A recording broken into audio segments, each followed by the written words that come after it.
We're at the intersection of natural resource extraction and clean water. So we know that we have a tremendous oil and gas and mining industry in Canada. Very often, dirty water comes out of that. We have become global leaders at cleaning that water up. There's a lot of money to be made there, and the return on investment can be very, very high. Probably the other area where Canada is also big is in smart building technologies. This almost certainly comes from living in a place where it snows a lot of the year. And because of that, we've developed a lot in terms of heating, ventilating, air conditioning technologies. Also, our history of telecommunications skills, both wired and wireless, mean that the control systems that you need for smart building technologies are frequently made right here in Canada.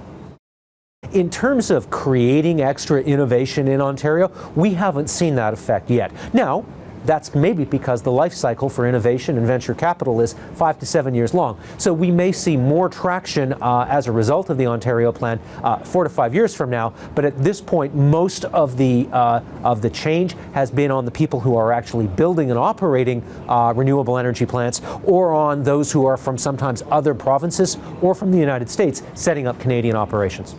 There have been a number of excellent studies on this, and the multiplier effect is that the green energy multiplier, as long as you have Canadian content rules, should be fairly good. Kind of $4 to $5 of job income created for every dollar of government stimulus or incentive. There are a number of very interesting technologies where we could get a cluster.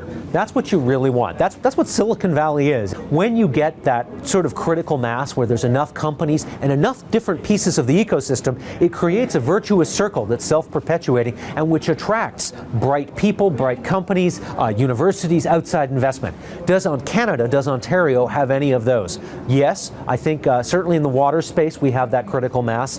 One of the other ones that I did mention, smart building, combining telecommunications technologies with clean tech is another one where we will have a cluster almost for sure. The third we haven't talked about yet, and we don't know, it's kind of early stage, nanotechnology. Nanotechnology's been a little bit of a disappointment. It has not become a multi-tens of billions of dollar market the way we thought it would in 2001. Interestingly, though, where we are seeing nanotech begin to take off isn't in technology, it isn't in life sciences, it's in the clean tech space. One of our Green 15 winners for Deloitte last year was in fact Vive Nano, a Toronto-based company using nanotechnology in the clean tech area. That is what we're seeing. More and more, we are seeing companies that may have billions of dollars in revenue have very small pockets of clean technology. Now, it's not becoming 90 or 80% of their business anytime soon, but they do have little strategic investments. You could think of them almost as embedded options on the future of clean technology, so that as clean tech continues to grow and evolve, it will become a larger and larger part of some quite large manufacturing, energy, technology businesses. It's competitive to that. So what we are seeing is that many large companies are incubating, if you will, little green startups inside them.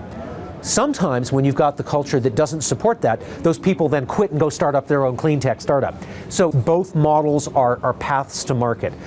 Great clean tech ideas are constantly bubbling out of the surface. Some of them stay incubated inside companies, some of them become startups. Rarely those startups get bought by large companies and incorporated. That's the next phase. That's probably more a 2015 to 2020 story.